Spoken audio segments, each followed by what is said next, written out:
الحمد لله الحمد لله رب العالمين الحمد لله حمدا كثيرا كما أمر الصلاة والسلام على سيد الخلق والبشر شهادة أن لا إله إلا الله وحده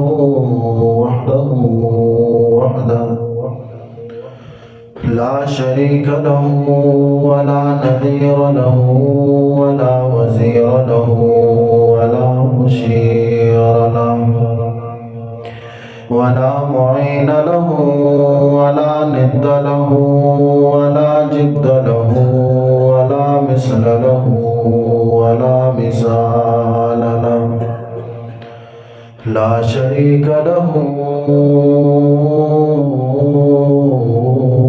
في الخلق والأمر ونشهد أن سيدنا وسندنا ونبينا وإمامنا ومرشدنا ومحسننا وأنورنا وأجملنا وأعظمنا عظيمنا وعظمتنا وإكرامنا كريمنا وأعلانا وأولانا محمد صلى الله عليه وسلم معروفا في السماء أحمدا أصحاب نبينا أكرم من أصحاب الأنبياء والأولياء أصحاب نبينا أطيب من أصحاب الأنبياء والأولياء منكر أصحاب نبينا لعين ورجيم وعتل بعد ذلك ذليم منكر أصحاب نبينا شر الأنام وولد الحرام وألد الخصام منكر أصحاب نبينا معيوب ومعتوب ومغزوب منكر أصحاب نبينا موف العقل ونهوس الشكل ومشكوك النسل أما بعد فأعوذ بالله السميع العليم من الشيطان اللعين الرجيم بسم الله الرحمن الرحيم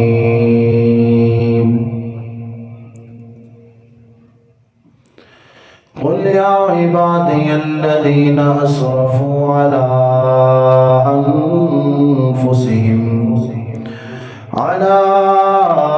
أنفسهم لا تقنطوا من رحمة الله صدق الله العظيم وصدق رسوله النبي الكريم ونحن على ذلك لمن الشاهدين والشاكرين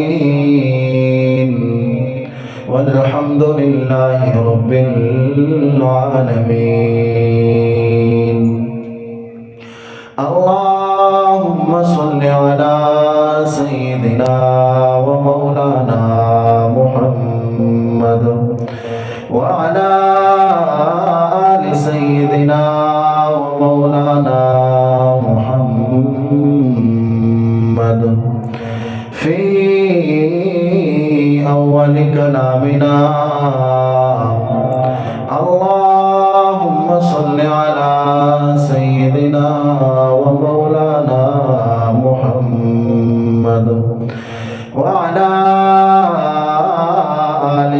سيدنا ومولانا محمد في أوسط كلامنا. اللهم صل على سيدنا ومولانا محمد وعلى آل سيدنا ومولانا محمد في آخر كلامنا.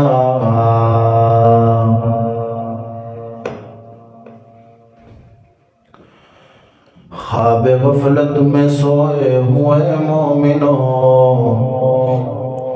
خواب غفلت میں سوئے ہوئے مومنوں، عیش و عشرت بڑھانے سے کیا فائدہ. آنکھ کھولو اٹھو یاد رب کو کرو، آنکھ کھولو اٹھو یاد رب کو کرو. عمر یوں ہی گنوانے سے کیا فائدہ. اپنے رب کو جوانی میں بھولا ہے تو، اپنے رب کو جوانی میں بھولا ہے تو،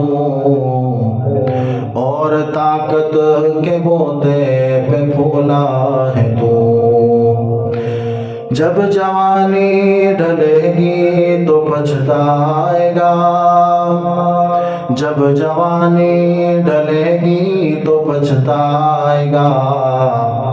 پھر یوں رونے رلانے سے کیا فائدہ. خواب غفلت میں سوئے ہوئے مومنوں، عیش و عشرت بڑھانے سے کیا فائدہ. خواب غفلت میں سوئے ہوئے مومنوں، عمر یوں ہی گنوانے سے کیا فائدہ. نہایت ہی واجب الاحترام، قابل عزت، تکریم و اعزاز معزز دوستوں، بھائیوں، بزرگوں، عزیز طلباء کرام، السلام علیکم ورحمۃ اللہ وبرکاتہ. سامعین محترم، سب سے پہلے بارگاہ علم ازل میں دعا اور التجا ہے کہ خالق کائنات مجھے حق اور سچ بیان کرنے کی، سمجھا سکنے کی توفیق عطا فرمائیں، اور بعد ازاں مجھے بھی اور آپ کو بھی عمل کرنے کی توفیق عطا فرمائیں. میرا محترم سامعین، ایک مقدس مہینہ جس کا مسلمانوں کو شدت سے انتظار رہتا ہے، ماہ صیام رمضان المبارک کا مقدس مہینہ. چند دنوں کے بعد وہ خوبصورت لمحات، وہ خوبصورت گھڑیاں اللہ تعالیٰ اپنی توفیق سے ہمیں دوبارہ عطا کر رہے ہیں. اگر زندگی نے وفا کی تو خالق کائنات کا بھیجا ہوا مقدس مہینہ ہمیں ایک مرتبہ پھر اپنی زندگیوں میں اس کی رحمتوں اور برکتوں سے لطف اندوز ہوں گے. رجب کا چاند جب نظر آتا تھا تو میرے پیارے پیغمبر صلی اللہ علیہ وسلم جب چاند کی دیکھنے کے بعد دعا مانگتے تھے تو اس وقت ہی پیارے پیغمبر صلی اللہ علیہ وسلم شعبان کے مہینے کا تذکرہ اس دعا میں بھی فرماتے تھے. اور یہ دو مہینے رجب اور شعبان میرے پیارے پیغمبر صلی اللہ علیہ وسلم رمضان المبارک کی تیاری کے طور پہ گزارتے تھے. عبادات، نوافل، اللہ تعالیٰ کی حمد و ثنا پیارے پیغمبر جتنی کون کر سکتا ہے. لیکن جب یہ رجب کا مہینہ شروع ہوتا، شعبان کا مہینہ آتا تو پیارے پیغمبر صلی اللہ علیہ وسلم اپنے معمولات میں، عبادت کے معمولات میں اضافہ فرما دیا کرتے تھے. ذکر اذکار میں، نوافل میں، تلاوت میں پیارے پیغمبر صلی اللہ علیہ وسلم بہت زیادہ اضافہ فرما دیا کرتے تھے۔ میرے محترم سامعین، آقا کریم صلی اللہ علیہ وسلم ان 2 مہینوں میں صحابہ کو ترغیب دیا کرتے تھے، نیکیوں کا شوق دلایا کرتے تھے۔ صحابہ جیسے جذبات کو کون ملے؟ میرے محترم سامعین، حضرات صحابہ کرام پیارے پیغمبر صلی اللہ علیہ وسلم کے احکامات کے مطابق بڑی محنت فرمایا کرتے تھے۔ صحابہ تو وہ تھے جن کے بارے میں اللہ نے یہ فیصلہ سنا دیا تھا، رضی اللہ عنہم ورضوا عنہ، کہ میں ان سے راضی، یہ مجھ سے راضی۔ اللہ نے تو وعدے فرمائے تھے وَكُلًّا وَعَدَ اللَّهُ الْحُسْنَى، میرے اللہ نے تو فرمایا تھا أُولَٰئِكَ هُمُ الْمُفْلِحُونَ، أُولَٰئِكَ هُمُ الْمُتَّقُونَ، أُولَٰئِكَ هُمُ الْفَائِزُونَ، أُولَٰئِكَ هُمُ الْمُؤْمِنُونَ حَقًّا، محمد رسول اللہ والذین معه وشداء علی الکفار رحماء بینہم تراہم رکعا سجدا یبتغون فضلا من اللہ ورضوانا۔ اللہ نے تو وعدے فرمائے تھے صحابہ کرام سے کہ اے میرے صحابہ، میرے پیارے پیغمبر صلی اللہ علیہ وسلم، میرے محبوب پیغمبر کے امتیوں، میرے پیغمبر کے جانثاروں، اپنا سب کچھ وار دینے والی شخصیات آقا کریم صلی اللہ علیہ وسلم کے دین مبارک پر اور آقا کی ذات اقدس پر، وہ صحابہ جب نبی علیہ السلام سے رمضان المبارک کے فضائل سنتے، رمضان المبارک کے عبادات کا سنتے، رمضان المبارک میں اللہ کی رحمتوں اور برکتوں کے بارے میں سنتے، تو وہ جن سے وعدے خالق کائنات نے بخشش کے، مغفرت کے کیے، اعلیٰ درجات کے کیے، ان میں اتنی شدت اور شوق اور توجہ کہ وہ اپنی ساری کی ساری روزمرہ کے جو مسائل تھے، روزمرہ کے جو کام تھے، ان کو سمیٹنا شروع کر دیتے تھے۔ ہمارے ہاں اس کے الٹ ہوتا ہے، رمضان میں ہماری مصروفیات زیادہ بڑھ جاتی ہیں۔ ہمارا معاشرہ، ہمارا ملک، یہاں تاجر جو ہے وہ اپنی تجارت کو چمکانے کے چکروں میں ہے، دکاندار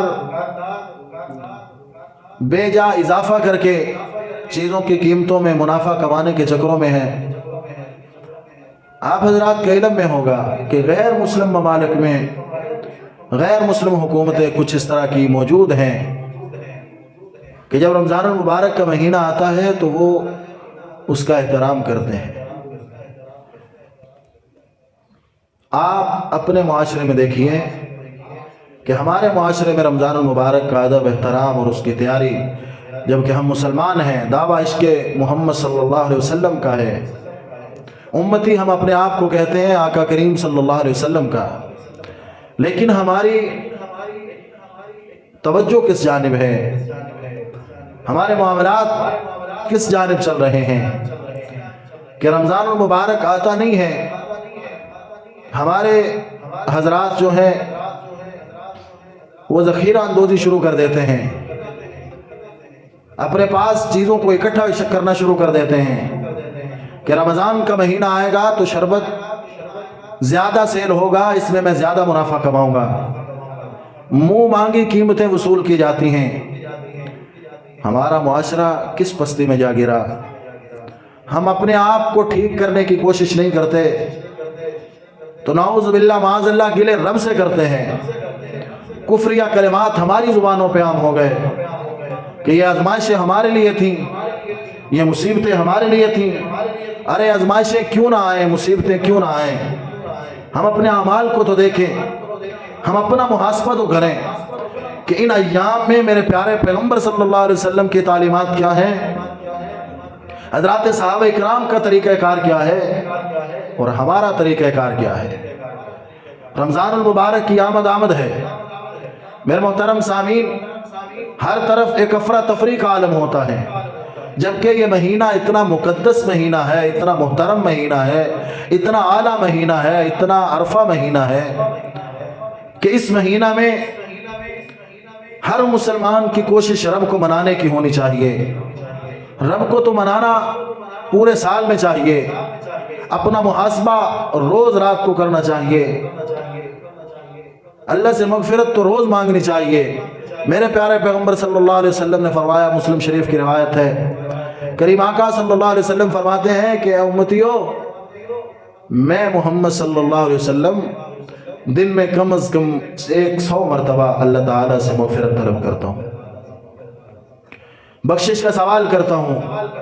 ارے صحابہ جو ہیں وہ گناہوں سے محفوظ ہیں، پیغمبر معصوم ہیں، صحابہ گناہ کے قریب نہیں جاتے، نبی جو ہیں گناہ ان کے قریب نہیں آتے، معصوم عن الخطا ہیں، لیکن سید الابرار، امام الانبیاء، سرور کائنات، ساری کائنات میں اعلیٰ و افضل پیغمبر، وہ بھی فرماتے ہیں کہ میں اللہ تعالیٰ سے مغفرت طلب کرتا ہوں، میں اللہ سے بخشش کے سوال کرتا ہوں، اور 1 مرتبہ نہیں، 2 مرتبہ نہیں، 100 سے زائد مرتبہ میں محمد اللہ تعالیٰ سے بخشش کا سوال کرتا ہوں صلی اللہ علیہ وسلم۔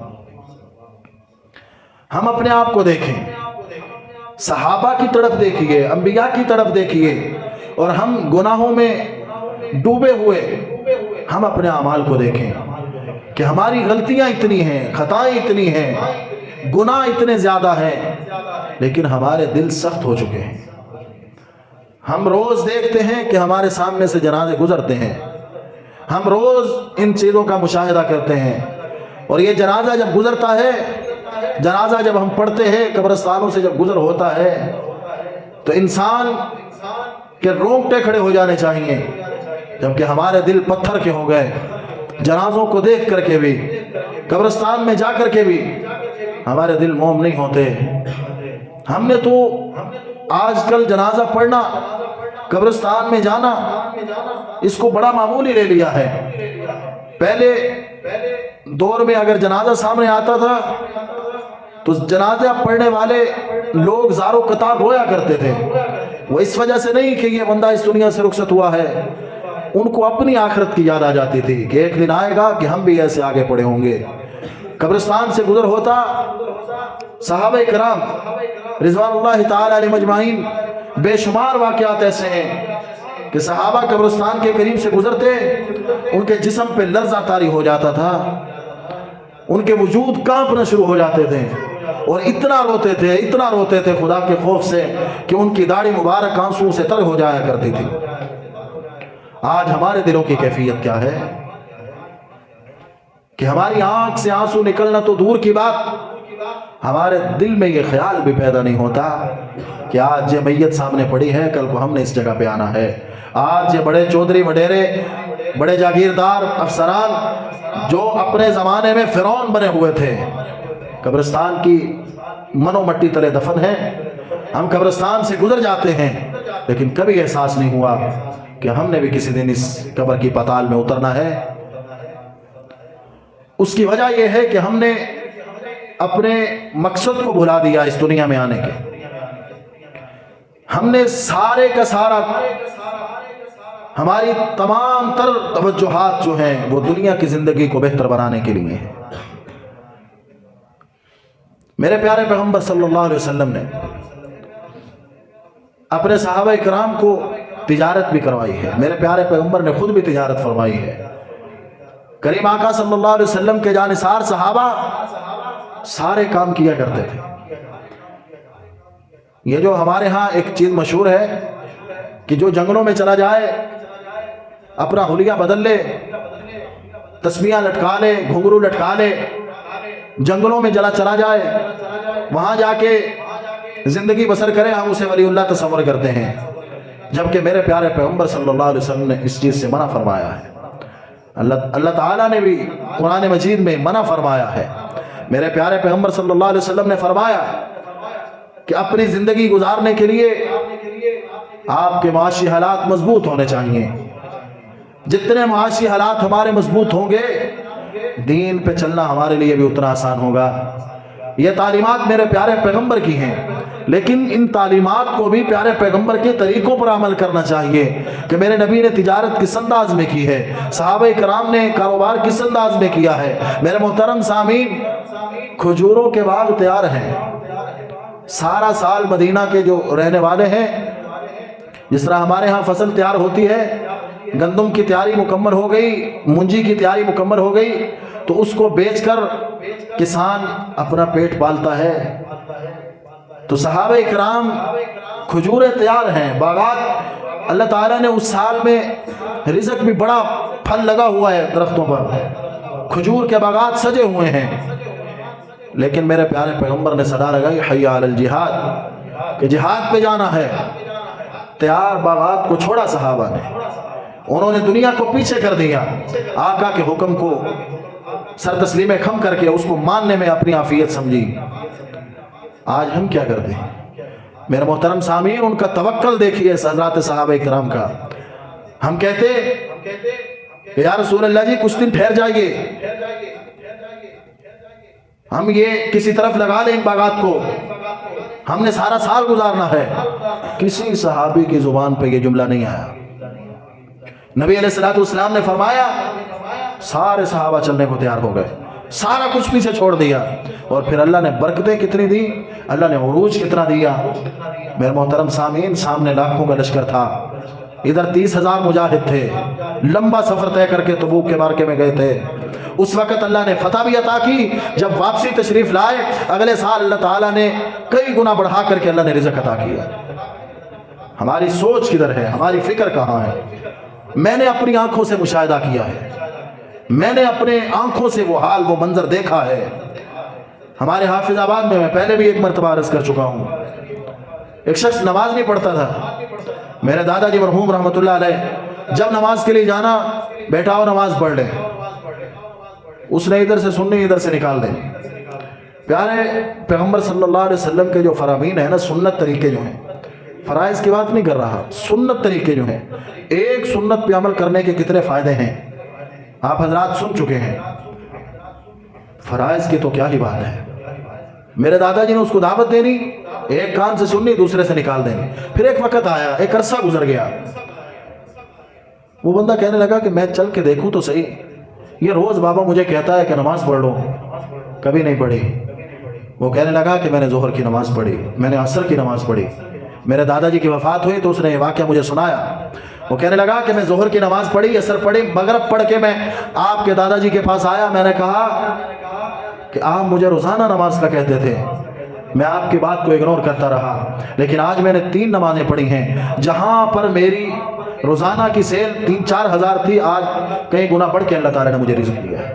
اور آج بھی آپ دیکھ لیجئے اس دکان پہ جا کر، ایک چھوٹی سی دکان تھی، کرائے کی دکان تھی، آج وہ 1.5 کنال میں ایک مکمل سٹور بنا ہوا ہے، اور نماز کا وقت ہوتا ہے، ایک ملازم باہر کھڑا ہے، باقی سارے کے سارے ورکر نماز پڑھنے جاتے ہیں۔ اللہ تعالیٰ نے رزق میں اتنی وسعت عطا کر دی کہ وہ جگہ بھی اس کو اپنی مل گئی، اللہ تعالیٰ نے رزق کی بھی فراوانی کر دی۔ یہ میری آنکھوں دیکھا واقعہ ہے۔ اور آج ہم کیا کہتے ہیں؟ ہمارے پاس ٹائم نہیں ہے نماز پڑھنے کا، دکان بند کرنے کا ٹائم نہیں ہے۔ اللہ نے جو رزق کا وعدہ کیا ہے، میرے منہ میں جو لقمہ جانا ہے، اللہ نے اس کا فیصلہ کر دیا ہے، دنیا کی کوئی طاقت آ کر وہ لقمہ مجھ سے نہیں چھین سکتی۔ تو ہم نے جو اللہ تعالیٰ رزق دینے والا ہے، اللہ پیدا کرنے والا ہے، اللہ ہمارا خالق ہے، اور اللہ نے ہی رزق کا وعدہ کیا ہے۔ میرے محترم سامعین، اللہ تو ان دین کے دشمنوں کو بھوکا نہیں مرنے دیتا، تو جو دین سے محبت کرتے ہیں، نماز کی پابندی کرتے ہیں، اللہ انہیں آزماتا ضرور ہے، اللہ ان کے ایمان کو پرکھتا ضرور ہے، یہ کتنے مضبوط ہیں۔ ہم نے اپنے کاروبار کو ترجیح دی، ہم نے اپنے معاملات کو ترجیح دی، ہم نے اللہ کے احکامات کو پسے پش ڈال دیا، ہم نے اس پہ توجہ نہ کی، ہم نے کاروبار پہ توجہ دی، ہم پریشان ہیں، ہمارے رزق میں برکت نہیں ہے۔ ارے اس رزق میں خاک برکت آئے گی۔ نماز اذان مؤذن دے رہا ہے، حی علی الصلاۃ حی علی الفلاح، آؤ نماز کی جانب، آؤ کامیابی کی جانب۔ چاروں طرف سے اذانوں کی آواز ہمارے کانوں میں آتی ہے، ہم ادھر سے سنتے بھی نہیں ہیں۔ میں کہوں نا کہ سنتے ہیں اور ادھر سے نکال دیتے ہیں، ہم سنتے بھی نہیں، اذان کا جواب دیتے ہی نہیں، وہ ادب بھی ختم ہو گیا۔ میرے پیارے پیغمبر صلی اللہ علیہ وسلم نے فرمایا، اذان کے دوران جو بندہ گفتگو کرے، مرتے وقت اس کو کلمہ نصیب نہیں ہوتا۔ ہم کدھر کھڑے ہیں؟ ہمارا دین ہمیں کیا بتا رہا ہے؟ ہماری تعلیمات ہمیں کیا بتا رہی ہیں؟ یہ میرے پیارے پیغمبر صلی اللہ علیہ وسلم کا قول ہے۔ حدیث میں کثرت سے نبی علیہ الصلوۃ والسلام نے اذان کی اہمیت بتلائی ہے۔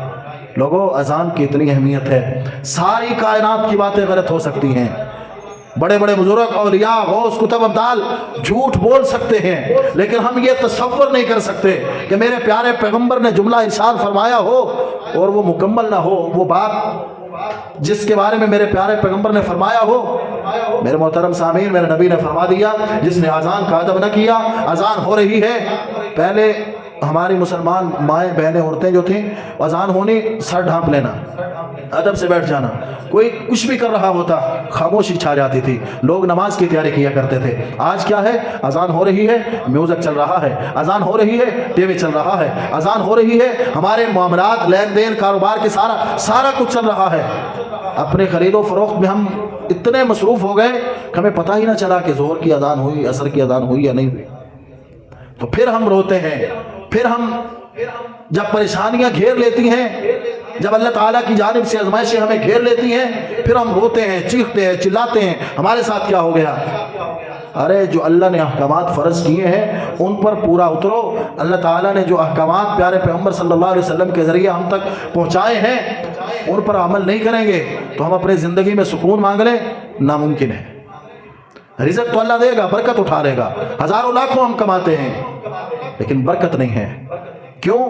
کہ اللہ کی نافرمانی کرتے ہوئے ہم نے یہ پیسہ کمایا ہے۔ حرام وہی چیز نہیں ہوتی، صرف رشوت سود حرام نہیں ہے، صرف چوری کا مال حرام نہیں ہے۔ نماز کے وقت جو کمائی، یہ جمعے کی اذان کا واضح قرآن مجید میں اللہ تعالی نے فرمایا ہے، یا ایھا الذین آمنوا اذا نودی للصلاۃ من یوم الجمعۃ فاسعوا الی ذکر اللہ وذروا البیع۔ میرے اللہ نے واضح لفظوں میں منع فرمایا ہے، جب تمہارے کانوں میں اذان کی آواز آ جائے، جمعے کی صدا بلند ہو جائے تو سارا کچھ ترک کر دو۔ اس کی تفسیر میں مفسرین نے لکھا ہے 1 روپیہ بھی کمائے گا وہ حرام کا ہوگا، ساری کی ساری۔ جس طرح ایک دودھ کے ڈرم میں ایک قطرہ پیشاب کا مل جائے تو وہ دودھ پینے کے لائق نہیں رہتا، 1 قطرہ لاکھ، 1 روپیہ لاکھ میں حرام کا مل جائے اس سارے سے برکت اٹھ جاتی ہے۔ ہم کس جگہ پہ کھڑے ہیں؟ ہم اپنے آپ کو دیکھیں تو صحیح نا۔ میرے محترم سامعین، علماء درد دل بیان کرتے رہتے ہیں، ہمارے دلوں پہ اثر نہیں ہوتا۔ کتابیں بڑی پڑی ہیں۔ شعبان کا مہینہ آج غالباً 12 تاریخ ہے، اس کی 15 شعبان شب برات جسے کہا جاتا ہے، اس رات کی بھی بڑی فضیلت ہے۔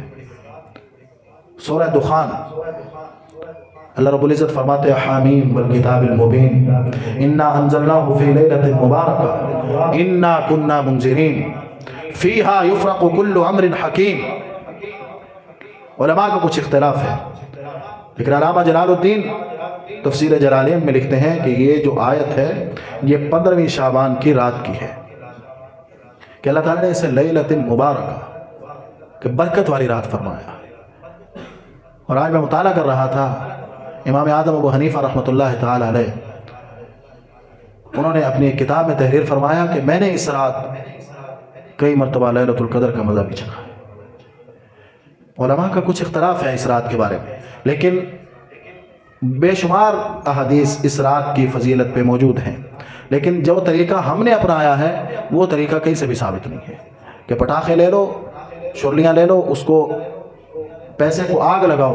یہ طریقہ ہماری شریعت نے ہمیں نہیں دیا۔ ہم کیا کرتے ہیں جناب، اکٹھے ہو گئے، محفل ہو گئی، کچھ گفتگو ہو گئی، ارے اس رات کی اہمیت کو اجاگر کرنا ہے تو اس سے پہلے کرو نا۔ اس رات کو تو پیارے پیغمبر صلی اللہ علیہ وسلم نے عبادت کی ہے، اور ہمارے ہاں بڑا عجیب طریقہ ہے، ہم نے عبادت بھی کرنی ہے تو خوب دکھا کے کرنی ہے، ریاکاری کر کے کرنی ہے۔ لوگوں، ریاکاری والا عمل اللہ تعالیٰ اسے پسند نہیں کرتے۔ بہت پہاڑ جتنا سونا دے دو، لوگوں کو دکھا دو، اللہ کے راہ میں خرچ کر دو، اللہ قبول نہیں کرے گا۔ پیارے پیغمبر نے فرمایا کھجور کی ایک گٹھلی دے دو، کھجور نہیں، کھجور کی ایک گٹھلی اللہ کے راستے میں دے دو، نیت صاف ہو، اللہ کو راضی کرنا مقصود ہو، اللہ تعالیٰ خود پہاڑ سے زیادہ اجر عطا فرمائیں گے۔ میرے محترم سامعین، اس رات میں کچھ ہماری خرافات بدعات ایسی ہیں جن کا تذکرہ کرنا میں ضروری سمجھتا ہوں۔ ہمارے ہاں ایک چیز مشہور ہے کہ اس رات میں ایک نماز پڑھی جاتی ہے جو کہ جس کو کہا جاتا ہے قضاء عمری۔ عجیب بات ہے، قضاء عمری پوری احادیث کا ذخیرہ ہم نے چھان مارا، ہماری نظر میں نہیں آئی، اور ہمارے ممبروں پہ بیٹھے انہیں کیا کہا جائے، مولوی کہا جائے یا کیا کہا جائے؟ وہ کہتے ہیں اس طریقے سے یہ صورت پڑھو، اس انداز میں پڑھو، آپ نے اگر 10 سال کی نمازیں نہیں پڑھی ہیں نیت کر لو 2 نفل پڑھو گے وہ ساری کی ساری نمازیں معاف ہو جائیں گی۔ میرے محترم سامعین، مولوی کیا، مفتی کیا، کوئی بڑے سے بڑا مجتہد اٹھ کے آ جائے ایک نماز بخشا نہیں سکتا۔ اگر آپ کی کچھ نمازیں بھی رہتی ہیں، آپ کی سالوں کی نمازیں بھی رہتی ہیں، آپ کو اللہ تعالیٰ نے بلوغت عطا کی 15 سال کی عمر میں، آپ نے نماز شروع کی 40 سال کی عمر میں، 25 سال کی نمازیں آپ کو قضا کرنی پڑیں گی۔ میرے محترم سامعین، نمازیں فرض ہیں، اگر ادا نہیں کرو گے تو یہ قرض ہے، اور قرض بھی دینا ہے رب تعالیٰ کا۔ میرے محترم سامعین، اللہ کی شان، اللہ کی رحمت برسی تو مغفرت ہو جائے تو یہ اس کی عطائے کریمی ہے، نہ ہوئی تو اللہ کی پکڑ بڑی سخت ہے۔ ہماری زبان پہ ایک جملہ یہ بھی بڑا عام ہے، اللہ بڑا غفور الرحیم ہے۔ ارے اللہ تو غفور الرحیم ہے، لیکن اللہ بڑا جلال، اس کا جلال اور غصہ بھی بڑا سخت ہے۔ اس وقت جب انبیاء سامنے نہیں آئیں گے، میرا اللہ فرماتا ہے لمن الملک اليوم للہ الواحد القہار۔ ان الفاظ کو سنیے، ایک ہیبت طاری ہوتی ہے انسان پہ اس وقت جب اللہ کی جلالی زبان سے یہ الفاظ ہم سنیں گے۔ اس وقت ہمارے کلیجے، ہمارے دلوں کی کیا کیفیت ہوگی جب اللہ کہے گا لمن الملک اليوم للہ الواحد القہار۔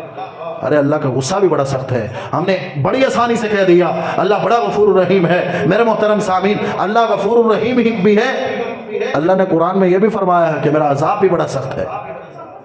ہم اللہ کے غفور الرحیم، اور ہم اپنے اعمال کو دیکھیں نا، ہم اپنے فرائض پورے کرتے رہیں، پھر بھی اپنے اعمال کو دیکھ کر کے ہم پھر کہتے اللہ بڑا غفور الرحیم ہے، ہم فرائض تو پورے کر رہے ہیں، ٹوٹے پھوٹے اعمال تو پورے کر رہے ہیں، اللہ بخش دے تو تیری مہربانی ہے۔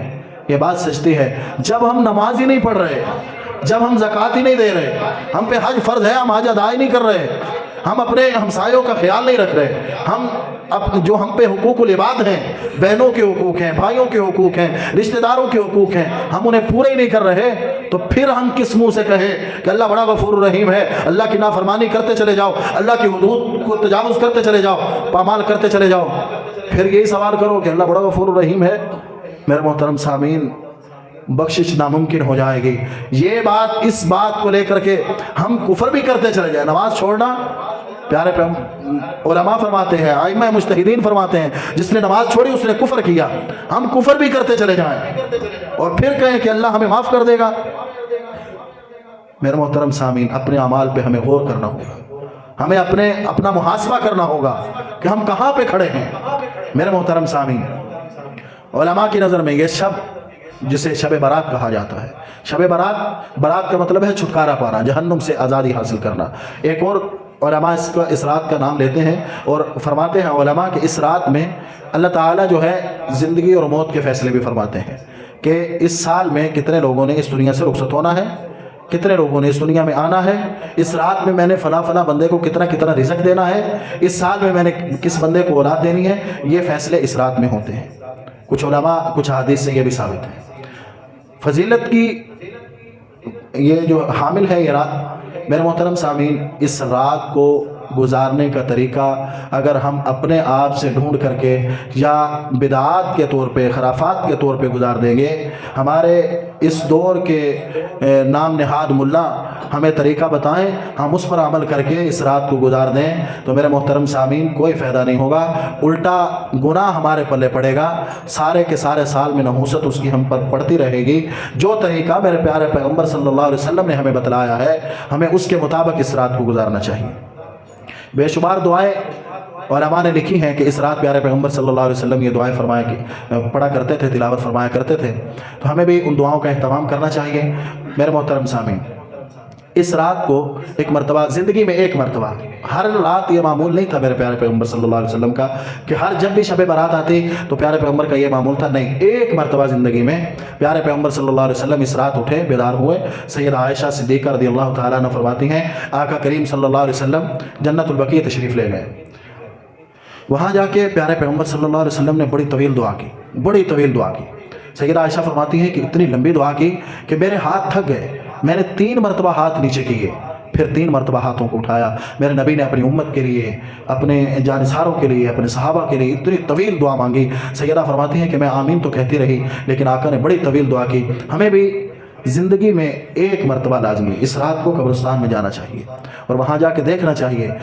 ہمیں معلوم ہوتا ہے ہمارے رشتہ دار، ہمارے دوست احباب جو زندگی گزار کے گئے ہوتے ہیں ہمارے درمیان، کس انداز میں انہوں نے زندگی گزاری، آج قبر کی پاتال میں پڑے ہیں، وہاں جا کر اس کو صرف قبرستان میں جانا اس نیت سے کہ ہم بس ہو کر کے آ جائیں گے ہمیں ثواب مل جائے گا، نہیں، پیارے پیغمبر صلی اللہ علیہ وسلم نے وہاں جا کر اپنی امت کے لیے دعائیں کی ہیں۔ آپ اپنی اولاد کے لیے، اپنے رشتہ داروں کے لیے، اپنے لیے دعائیں مانگیں۔ قبرستان میں جا کر دعا کرنے کے طریقہ بھی پیارے پیغمبر صلی اللہ علیہ وسلم نے بتلایا ہے۔ ہمارے ہاں ایک جو شرک ہے اتنا پھیل چکا ہے کہ ہم قبروں پہ کھڑے ہو کر کے قبروں میں جو ہمارے مدفون ہوتے ہیں، بزرگ ہوتے ہیں، جتنے بھی اولیاء ہوتے ہیں، ہم ان سے مانگنا شروع کر دیتے ہیں کہ ہمیں یہ چیز دے دو، ہمیں یہ جبکہ اللہ تعالیٰ نے فرمایا ہے ان الشرک لظلم عظیم، میری ذات کے ساتھ جو شرک کرتا ہے وہ ظلم عظیم، بہت بڑا ظلم ہے یہ۔ میرے محترم سامعین، اس سے بھی ہمیں بچنا چاہیے۔ اور آخری بات کر کے بات کو ختم کرتا ہوں۔ پیارے پیغمبر صلی اللہ علیہ وسلم نے فرمایا اس رات نوافل ادا کرو، اس رات اللہ تعالیٰ سے مغفرت طلب کرو۔ کیوں؟ اللہ تعالیٰ آسمان دنیا پہ تشریف لاتے ہیں اور سوال کرتے ہیں حل من مستغفر حل من مستغرق، ہے کوئی مجھ سے بخشش مانگنے والا، ہے کوئی مجھ سے رزق مانگنے والا؟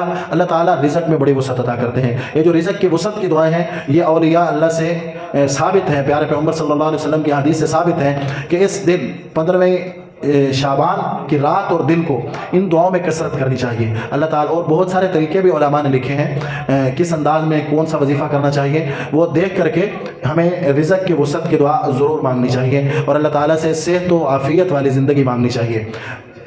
پیارے پیغمبر صلی اللہ علیہ وسلم نے فرمایا بڑی برکتوں والی رات ہے، لیکن اس رات بھی کچھ لوگ ایسے بدبخت ہیں کہ جن کی مغفرت نہیں ہوگی، جن کی بخشش نہیں ہوگی۔ سب سے پہلا وہ بندہ عبادات جتنی مرضی کر لے، ریاضت جتنی مرضی کر لے، ذکر و اذکار جتنا مرضی کر لے، سجدے و سر جتنا مرضی رکھ لے، اگر شرک کرتا ہوگا تو اللہ تعالیٰ نے فرمایا اس کی بخشش میں نہیں کروں، مشرک کی بخشش نہیں ہوگی۔ دوسرا، جس بندے کے دل میں کینہ اور بغض ہے نا، اس رات اس کی بھی بخشش نہیں ہوگی۔ عداوت ہے، حسد ہے، کینہ ہے، بھائی بھائی کے ساتھ جو ہے وہ نفرتیں ہیں، آپس میں رشتہ داروں میں نفرتیں ہیں، یا ایک دوسرے سے کینہ ہے۔ پیارے پیغمبر صلی اللہ علیہ وسلم ایک دفعہ ممبر پہ تشریف فرما تھے، آقا نے فرمایا آپ جو مسجد نبوی میں داخل ہوگا وہ بندہ جنتی ہے۔ ایک صحابی داخل ہوئے، صحابہ نے دیکھا کیا بات ہے، پیارے پیغمبر نے فرما دیا یہ جنتی ہے۔ دوسرے دن پھر اسی طرح پیارے پیغمبر نے فرمایا جب ابھی جو بندہ مسجد میں داخل ہوگا وہ جنتی ہے۔ 3 دن میرے پیارے پیغمبر نے لگاتار یہ بات فرمائی اور صحابہ نے دیکھا وہ ایک ہی شخصیت تھی۔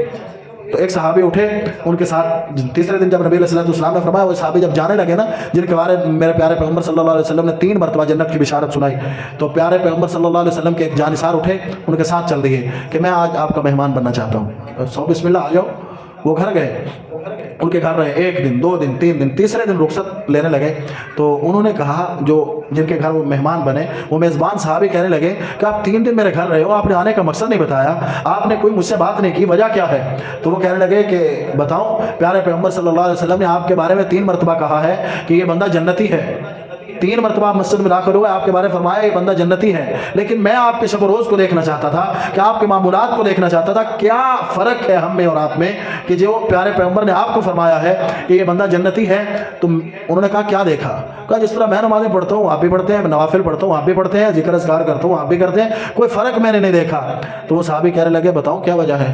میرے دل میں کسی مومن کا بغض نہیں ہے، حسد نہیں ہے کسی کے بارے میں۔ دیکھیے کتنی بڑی بشارت ہے پیارے پیغمبر صلی اللہ علیہ وسلم کی۔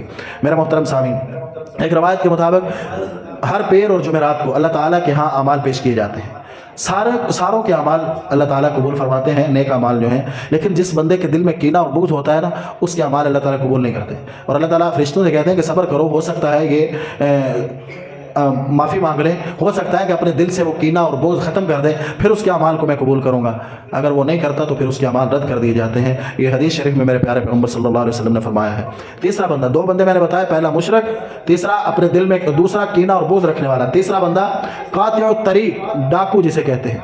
چور چوری کرتا ہے بندے کی غفلت کے دوران، جب بندہ سویا ہوتا ہے وہ گھر میں آتا ہے، چوری کر کے چپکے سے نکل جاتا ہے، اس کے بارے جو حدیث میں سزا ہے وہ کہ اس کا 1 ہاتھ کاٹ دو۔ لیکن قاطع الطریق جو ڈاکو ہے اس کے بارے مطلب وہ بیداری کے عالم میں طاقت میں بندے کو ڈوٹتا ہے، تو پیارے پیغمبر نے فرمایا اس کا 1 ہاتھ کاٹو اور 1 پاؤں کاٹ دو، اس کی سزا بھی بڑی، اور اس بندے کی بھی مغفرت اللہ تعالیٰ اس رات کو بھی نہیں کرتے اگر وہ توبہ نہ کرے تو۔ میرے محترم سامعین، چوتھا بندہ شرابی، شراب پینے والا۔ پیارے پیغمبر صلی اللہ علیہ وسلم کے فرمان کا مفہوم ہے جب بندہ شراب پی، 2 گناہ ایسے ہیں کہ جب وہ بندہ ان میں مبتلا ہوتا ہے تو ایمان دل سے نکل جاتا ہے، سائبان بن کے اوپر کھڑا ہو جاتا ہے ایمان، جب بندہ اس گناہ سے فارغ ہوتا ہے، توبہ کر لے تو وہ ایمان کی نورانیت دل میں آ جاتی ہے، اگر توبہ نہ کرے تو وہ ایمان آہستہ آہستہ دل سے نکل جاتا ہے اور بندہ مسلمان نہیں رہتا۔ وہ دو گناہ ہیں، ایک شراب پینا اور ایک زنا کرنا۔ پیارے پیغمبر صلی اللہ علیہ وسلم نے فرمایا جب تک بندہ شراب کے نشے میں دھت رہتا ہے تو ایمان اس کے دل سے نکل جاتا ہے۔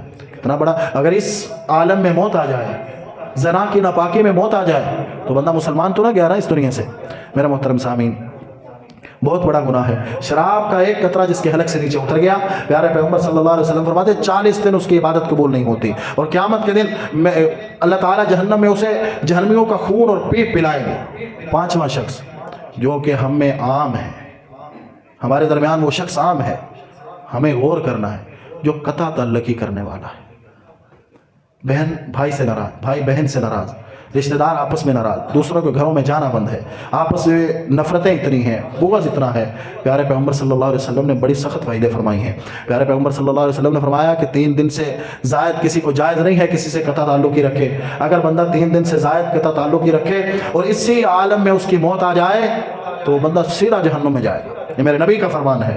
میرے محترم سامعین، اتنی سخت وعیدیں سن کر بھی اگر ہم پیارے پیغمبر صلی اللہ علیہ وسلم کے احکامات کے مطابق زندگی نہ گزاریں تو پھر ہم یوں نہ سمجھیں کہ ہم مسلمان ہیں۔ اللہ کے پیغمبر نے، جن کی زبان میں شک کوئی نہیں، انہوں نے کہہ دیا، حق کہہ دیا۔ اگر میرے پیارے پیغمبر نے فرمایا کہ وہ سیدھا جہنم میں جائے گا، ہم اتنی وعیدیں سن کر بھی آپس میں پیار اور محبت سے نہیں رہتے۔ چھٹا، وہ بھی ہمارے معاشرے میں عام ہے، والدین کا نافرمان۔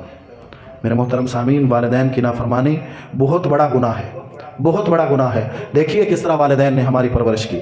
ہم اپنی پیدائش سے لے کر کے ہم 2 سال تک ماں دودھ پلاتی رہی، پیدائش کی تکلیف الگ، ادھر ماں نے کتنی کتنی قربانیاں دی ہیں، کتنی کتنی تکلیفیں برداشت کی ہیں۔ ارے قرآن نے تو کہا ہے وَلَا تَقُلْ لَهُمَا اُفٍّ۔ اللہ تعالیٰ نے یہ نہیں فرمایا کہ ان کے سامنے کوئی ایسا لفظ اللہ نے استعمال نہیں کیا جس میں کوئی لچک ہو۔ اللہ نے فرمایا اف، کہ اف بھی نہ کرو ان کے سامنے۔ ماں باپ کے ساتھ جھگڑا نہ کرو، ان کو جھڑکو نہ، ان کے ساتھ بات نرمی سے کرو۔ یہ قرآن کی آیت پڑھ رہا ہوں، ترجمہ پڑھ رہا ہوں۔ پیارے اللہ نے فرمایا اف نہ کرو، ان کو جھڑکو نہیں، بات نرمی سے کرو، اپنے بازوؤں کو ان کی خدمت کے لیے پھیلا دو اور ان کے لیے دعا کرو، رب ارحمہما کما ربیانی صغیرا، کہ یا اللہ تو ان کے ساتھ رحم والا معاملہ فرما جس طرح بچپن میں انہوں نے میرے ساتھ رحم کیا ہے۔ میرے محترم سامعین، حضرت حسن رضی اللہ تعالیٰ عنہ نے فرمایا کہ اس کا اف ولا تنہرہما، اس کا مطلب یہ نہیں ہے کہ سامنے بولو ہی نہیں۔ حضرت حسن رضی اللہ تعالیٰ عنہ فرماتے ہیں کہ آپ کے والدین بوڑھے ہو جائیں، معذور ہو جائیں، وہ بولو براز پیشاب بستر پہ ہی کر دیں، آپ اپنے ہاتھ سے ان کا پیشاب صاف کرو، تو اس وقت بھی جملہ زبان سے نہ نکالو، اسے اف کہا گیا ہے۔ یہ نہیں کہ والدین جھڑکے تو آگے سے بولنا، اسے اف کہا گیا ہے، بلکہ کہا گیا کہ والدین معذور ہو گئے ہیں، ان کا بول و براز آپ خود صاف کر رہے ہیں، اس وقت بھی زبان سے کوئی ایسی بات نہ نکالو کہ جس سے والدین کو تکلیف ہو۔ میرے محترم سامعین، ساتویں شخصیت کون سی ہے جس کی اللہ تعالیٰ اس رات میں مغفرت نہیں کریں گے؟ بدکار مرد اور بدکار عورتیں۔ بدکار مرد اور بدکار عورتیں جو بدکاری کرتی ہیں، جگہ جگہ پہ جا کے منہ کالا کرتی ہیں، مرد جگہ جگہ پہ جا کے منہ کالا کرتے ہیں، ان لوگوں کی بھی اللہ مغفرت نہیں کرے گا۔ اور ایک حدیث سے جو ثابت ہے، اور یہ صحیح حدیث ہے، پیارے پیغمبر صلی اللہ علیہ وسلم نے فرمایا اس رات اس شخص کی بھی مغفرت نہیں ہوگی جس کے ٹخنے اس کے کپڑوں سے ڈھکے ہوتے ہیں۔ آج ہم نے فیشن بنا لیے اسے کہ جس کے ٹخنے ننگے ہوں گے لوگ اسے معیوب سمجھیں گے۔ پیارے پیغمبر صلی اللہ علیہ وسلم نے ٹخنے ننگے رکھنے کی بہت ساری حدیثیں ہیں۔ آج ہم بڑے آسانی سے کہتے ہیں جی وابیاں کا کام ہے ٹخنے ننگے رکھنا۔ بھائی پنڈلی ننگے رکھنے کا حکم نہیں ہے، ٹخنے ننگے رکھنے کا حکم ہے۔ ٹخنے ننگے رکھنا، جو بندہ ٹخنے ننگے نہیں رکھتا، پیارے پیغمبر صلی اللہ علیہ وسلم کی ایک حدیث کے مطابق اللہ کے رسول نے اس پہ لعنت فرمائی ہے۔ ہم آج ہماری عورتوں کو دیکھیے، ان کو ٹخنے ڈھانپنے کا حکم ہے، مردوں کو ٹخنے ننگے رکھنے کا حکم ہے۔ آج ہمارا فیشن دیکھیے، عورتوں کے ٹخنے ننگے، پنڈلیاں ننگی ہیں مسلمان عورتوں کی، اور مردوں کے ٹخنے وہ زمین کے ساتھ ان کے گھسٹ رہے ہیں کپڑے۔ اللہ تعالیٰ ہم کی تمام اس طرح کے لوگوں سے اللہ تعالیٰ ہماری حفاظت فرمائے جن کی بخشش اس رات کو نہیں ہوتی۔ اس رات کو عبادت کرنی چاہیے، اپنے گھروں میں نوافل ادا کرنے چاہیے۔ اس رات میں کوئی اجتماعی عبادت کسی کا حدیث سے کوئی ثبوت نہیں ہے کہ اس میں نوافل ادا کرنے ہیں، باجماعت ادا کرنے ہیں، یا اکٹھے ہو کر کے ذکر اذکار کرنا ہے، کوئی ثبوت نہیں ہے۔ ہاں اس چیز کا ثبوت ضرور ہے کہ تنہائی میں اللہ کو مناؤ، بڑی برکتوں والی رات ہے۔ قرآن نے کہا ہے لیلۃ مبارکہ یہ رات برکتوں والی ہے، بڑی عظمتوں والی ہے، اس رات بخشش کا پروانہ حاصل کر لو۔ جس بندے کی اس رات کو مغفرت ہو گئی اس کا رمضان المبارک کا مہینہ بھی بڑا خوبصورت ترین گزرے گا۔ اللہ تعالی عمل کرنے کی توفیق عطا فرمائے۔ آخر دعوانا الحمدللہ۔